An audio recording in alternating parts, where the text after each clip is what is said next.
अब देखिए जो नेक्स्ट टॉपिक है वो है रिफ्लेक्शन ऑफ लाइट। ठीक है, तो अब यहां से हमारा क्लास 10 स्टार्ट हो रहा है, बढ़िया से ध्यान से समझिएगा। रिफ्लेक्शन का मतलब क्या होता है, तो the phenomenon of bouncing back of light after striking any surface is called reflection of light. ठीक है, तो जैसे कि समझिए, एक मिनट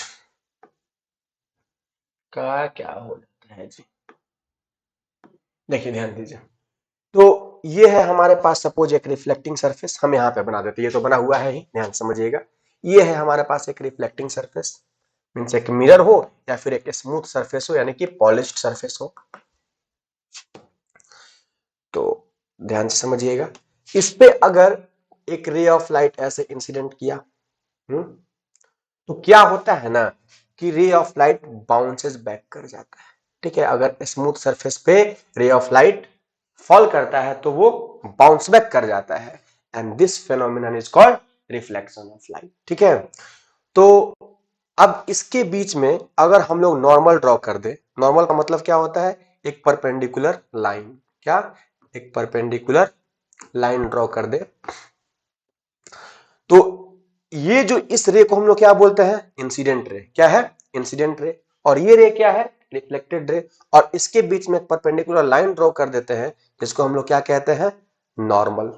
ठीक है, तो incident ray and reflected ray, sorry, incident ray and normal के बीच में जो एंगल बनता है इसको हम लोग बोलते हैं angle of incidence. Reflected ray and normal के बीच में जो एंगल बनता है उसको हम लोग बोलते हैं एंगल ऑफ रिफ्लेक्शन। ठीक है, तो ये सब कुछ चीजें हैं जो कि रिफ्लेक्शन में आते हैं। ठीक है, रिफ्लेक्शन समझ में आ गया, the phenomenon of bouncing back of light after striking any surface is called refraction of light. ठीक है, और ये है हमारे पास, अब यहां से समझ लीजिए, इंसिडेंट रे, ये है रिफ्लेक्टेड रे, इन दोनों के बीच में एक परपेंडिकुलर लाइन होता है जिसको हम लोग क्या बोलते हैं, नॉर्मल। ये हो गया हमारा एंगल ऑफ इंसिडेंस, ये हो गया angle of reflection, sorry, angle of reflection. Okay, चलिए अब हम लोग आगे बढ़ते हैं टाइप्स ऑफ रिफ्लेक्शन में। ठीक है, टाइप्स ऑफ रिफ्लेक्शन ध्यान से समझिएगा, दो तरह का रिफ्लेक्शन होता है, एक होता है रेगुलर रिफ्लेक्शन और दूसरा होता है हमारा क्या, इरेगुलर रिफ्लेक्शन। ठीक है, रेगुलर एंड इरेगुलर। रेगुलर का मतलब क्या होता है कि जब रिफ्लेक्शन आपका स्मूथ सरफेस से हो, बिल्कुल स्मूथ सरफेस से हो, तो उसको हम लोग क्या बोलते हैं, regular reflection. Means when reflection takes place through a smooth surface then reflection is called regular reflection and irregular और diffused।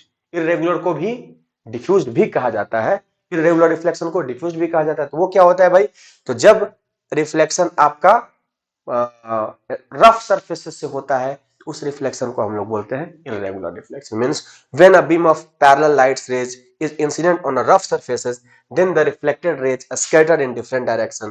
This type of reflection is called irregular reflection.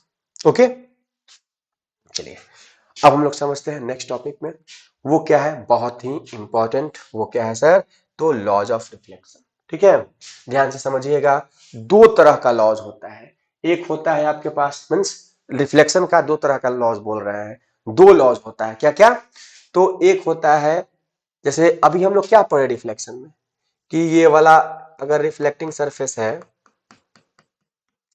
तो इसको हम लोग क्या बोलते हैं, इंसिडेंट रे। यहां से ये क्या होगा, रिफ्लेक्ट करेगा, और इसके बीच में जो नॉर्मल हम लोग ड्रॉ कर दे परपेंडिकुलर लाइन, उसको क्या बोलते हैं, नॉर्मल। यहाँ पे एंगल ऑफ इंसिडेंस बनता है और यहाँ पर एंगल ऑफ रिफ्लेक्शन बनता है।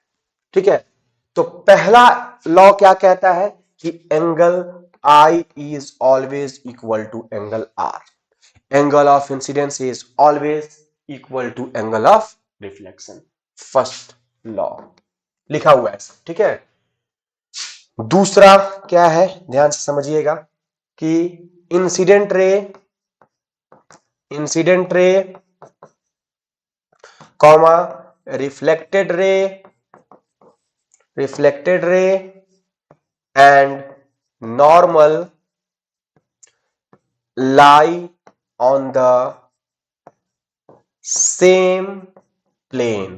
ठीक है, इंसिडेंट रे, रिफ्लेक्टेड रे और नॉर्मल, तीनों एक ही प्लेन पे लाई करेगा। प्लेन का मतलब क्या होता है, तो जो हमारा प्लेन होता है उसको कोऑर्डिनेट ज्योमेट्री में मींस कोऑर्डिनेट एक्सिस में हम लोग तीन एक्सिस में डिवाइड करते हैं।